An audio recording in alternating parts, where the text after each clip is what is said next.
Assalamualaikum warahmatullahi wabarakatuh. Selamat siang dan salam sejahtera buat kita semua. Sebelumnya, yang terhormat Ibu Feti Fatimah, selaku dosen pengampu dari mata kuliah pengantar ekonomi makro, serta rekan-rekan sekalian.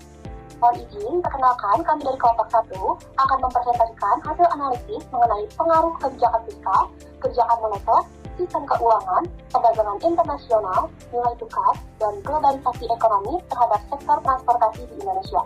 Alasan kami memilih sektor transportasi karena sektor ini merupakan salah satu sektor yang memiliki peran penting dalam mendukung aktivitas ekonomi.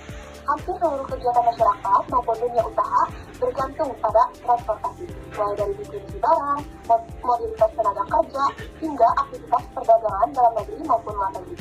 Dalam presentasi ini, kami akan membahas bagaimana nih kebijakan ekonomi makro dapat mempengaruhi biaya operasional perusahaan transportasi, investasi efisiensi distribusi, hingga daya saing sektor transportasi di tengah persaingan global. Selanjutnya akan kami sampaikan, kami terdiri dari 5 anggota kelompok, yaitu yang pertama ada Sally Anindya, terus ada saya sendiri yaitu Syafira Kurniawati, selanjutnya ada Figit Berhasana, ada juga Ridwan Anas, dan juga yang terakhir ada Fandi Syahidat. Dan selanjutnya akan ada materi mengenai latar belakang dan gambaran sektor yang akan dijelaskan oleh Fandi Syahidat. Dipersilakan. Baik, di sini ada latar belakang dan gambaran sektor. Sektor transportasi merupakan sektor strategis yang mendukung mobilitas masyarakat, distribusi barang dan pertumbuhan ekonomi nasional. Perkembangannya dipengaruhi oleh berbagai kebijakan ekonomi makro. Objek analisis sektor transportasi, jasa angkutan penumpang dan logistik, wilayah Indonesia, hubungan internasional mendukung ekspor impor. Fakta pertumbuhan transportasi dan pergudangan 8,98% BPS 2025. Sektor transportasi dipilih karena memiliki peran yang sangat penting dalam perekonomian Indonesia. Sektor ini tidak hanya melayani mobilitas masyarakat, tetapi juga mendukung distribusi barang sehingga aktivitas perdagangan, industri dan pariwisata dapat berjalan dengan lancar. Update yang kami analisis adalah sektor transportasi di Indonesia yang meliputi transportasi darat, laut, udara, dan kereta api. Jasa utamanya berupa angkutan penumpang dan logistik. Dalam operasionalnya, sektor ini masih bergantung pada bahan bakar kendaraan dan suku cadang yang sebagian berasal dari luar negeri. Berdasarkan data BPS, sektor transportasi dan pergudangan tumbuh sebesar 8,98% pada triwulan keempat tahun 2025, sehingga menunjukkan bahwa sektor ini memiliki prospek yang baik. Baik, di sini ada analisis kebijakan fiskal. Kebijakan fiskal dilakukan pemerintah melalui pajak dan lembaga negara untuk mendorong pertumbuhan ekonomi. Bentuk kebijakannya itu ada pajak, subsidi, belanja, infrastruktur, insentif usaha, dan lalu kebijakan fiskal itu memiliki dampak seperti distribusi yang lebih efisien, biaya operasional lebih terkendali, lalu investasi yang meningkat. Kebijakan fiskal adalah kebijakan pemerintah yang berkaitan dengan penerimaan negara melalui pajak dan pengeluaran negara melalui APBN. Dalam sektor transportasi, pajak dapat meningkatkan biaya subsidi mampu membantu menekan biaya, terutama biaya energi dan transportasi umum. Selain itu, pembangunan infrastruktur pertigaan tol, pelabuhan, bandara, dan jalur kereta api dapat mempercepat distribusi barang sehingga biaya logistik menjadi efisien. Insentif usaha juga dapat mendorong perusahaan transportasi untuk melakukan investasi dan memperbarui armada.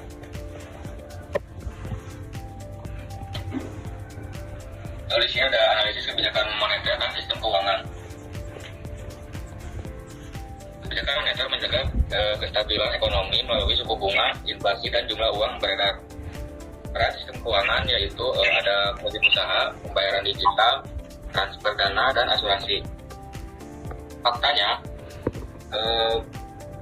BI memiliki sekitar 5,25% pada tahun 2025. Kebijakan moneter merupakan kebijakan yang dilakukan Bank Indonesia untuk menjaga stabilitas ekonomi. Instrumen yang digunakan antara lain suku bunga, inflasi, dan juga uang beredar. Jika suku bunga rendah, perusahaan transportasi lebih mudah memperoleh kredit untuk membeli armada atau memperluas usaha. Sebaliknya, jika suku bunga meningkat, biaya pinjaman juga meningkat, sehingga investasi menjadi lebih terbatas. Selain itu, sistem keuangan mendukung kegiatan transportasi melalui layanan kredit, pembayaran digital, transfer dana, dan asuransi sehingga operasional perusahaan menjadi lebih mudah dan efisien. Baik, terima kasih kepada Ridwan Anas. Selanjutnya akan ada materi mengenai analisis perdagangan internasional dan analisis nilai tukar yang akan dijelaskan oleh Sigit. Dipersilakan. Baik, terima kasih kepada moderator. Materi selanjutnya ada analisis perdagangan internasional. Perdagangan internasional meningkatkan kebutuhan jasa transportasi melalui kegiatan ekspor dan impor. Yang pertama ada manfaat.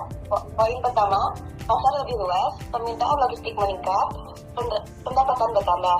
Yang kedua ada hambatan, tarif, persaingan global, perubahan nilai tukar.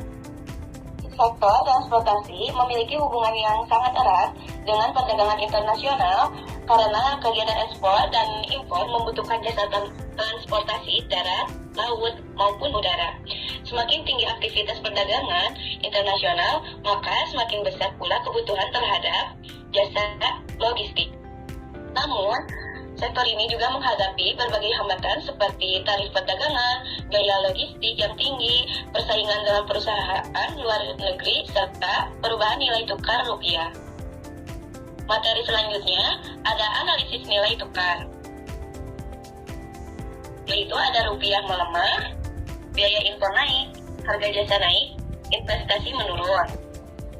Dan juga ada rupiah menguat, biaya impor turun, operasional lebih efisien, dan investasi meningkat. Kondisi terbaik adalah nilai tukar yang stabil. Nilai tukar rupiah berpengaruh langsung terhadap sektor transportasi karena banyak kendaraan dan suku cadang masih diimpor. Ketika rupiah melemah, harga barang impor meningkat sehingga biaya operasional perusahaan menjadi lebih tinggi dan tarif transportasi dapat ikut naik. Sebaliknya, ketika rupiah menguat, biaya impor menjadi lebih murah sehingga perusahaan dapat menghemat biaya operasional. Oleh karena itu, kondisi yang paling menguntungkan adalah nilai tukar yang stabil. Sebelumnya, saya ucapkan terima kasih banyak kepada Sigit atas materi yang disampaikan. Selanjutnya, akan ada materi mengenai analisis kasus terpadu yang akan disampaikan oleh Sabun. Dipersilakan. Baik, di sini saya akan membacakan mengenai analisis globalisasi ekonomi, yaitu globalisasi memberikan peluang bagi sektor transportasi melalui perkembangan teknologi, perluasan pasar, dan meningkatnya investasi. Perusahaan ini dapat memanfaatkan sistem digital untuk meningkatkan efisiensi pelayanan, namun globalisasi juga membawa tantangan berupa persaingan yang semakin ketat dengan perusahaan asing dan ketergantungan terhadap teknologi maupun produk impor. Oleh karena itu, perusahaan transportasi perlu terus meningkatkan kualitas layanan dan inovasi. Selanjutnya, ada analisis kasus terpadu, yaitu dalam kasus ini peningkatan belanja pemerintah dapat meningkatkan permintaan terhadap jasa transportasi, namun kenaikan inflasi dan suku bunga membuat biaya operasional serta biaya pinjaman perusahaan meningkat. Pelemahan rupiah menyebabkan harga kendaraan dan suku cadang impor menjadi lebih mahal. Oleh karena itu, perusahaan perlu melakukan efisiensi biaya, memanfaatkan teknologi digital, dan mengurangi ketergantungan terhadap impor agar mampu bersaing. Lalu selanjutnya ada rekomendasi. Berdasarkan hasil analisis, kami memberikan beberapa rekomendasi. Pemerintah perlu melanjutkan pembangunan infrastruktur dan memberikan insentif bagi sektor transportasi. Bank Indonesia dan perbankan diharapkan menjaga stabilitas ekonomi serta mempermudah akses pembiayaan. Sementara itu, pelaku usaha meningkatkan efisiensi, memanfaatkan teknologi digital, dan mengurangi ketergantungan terhadap barang impor. Atas penyampaian materinya, sebagai penutup, dapat kami simpulkan bahwa sektor transportasi merupakan salah satu sektor yang sangat dipengaruhi oleh kondisi ekonomi makro. Kebijakan fiskal berperan sangat penting meningkatkan efisiensi melalui pembangunan infrastruktur dan pemberian berbagai insentif. Kebijakan moneter mempengaruhi biaya investasi, biaya pinjaman, serta stabilitas inflasi. Sistem keuangan mendukung pembiayaan usaha dan kelancaran transaksi perusahaan. Di sisi lain, perdagangan internasional membuka peluang pertumbuhan melalui meningkatnya aktivitas ekspor dan impor semakin ketat. Nilai tukar mempengaruhi biaya operasional perusahaan, sedangkan globalisasi memberikan peluang pemanfaatan teknologi sekaligus tantangan dalam menghadapi kompetisi global. Oleh karena itu, strategi utama yang perlu dilakukan adalah meningkatkan efisiensi operasional, memperkuat inovasi, memanfaatkan teknologi digital, serta membangun kolaborasi antara pemerintah, Bank Indonesia, lembaga keuangan, dan juga pelaku usaha. Dengan adanya sinergi tersebut, sektor transportasi diharapkan mampu berkembang secara berkelanjutan, meningkatkan daya saing nasional, serta memberikan kontribusi yang lebih besar terhadap pertumbuhan ekonomi Indonesia. Baik, mungkin demikian presentasi dari kelompok 1. Mohon maaf apabila ada kekeliruan ataupun kesalahan dalam penyampaian materi. Terima kasih banyak sebelumnya. Wassalamualaikum warahmatullahi wabarakatuh.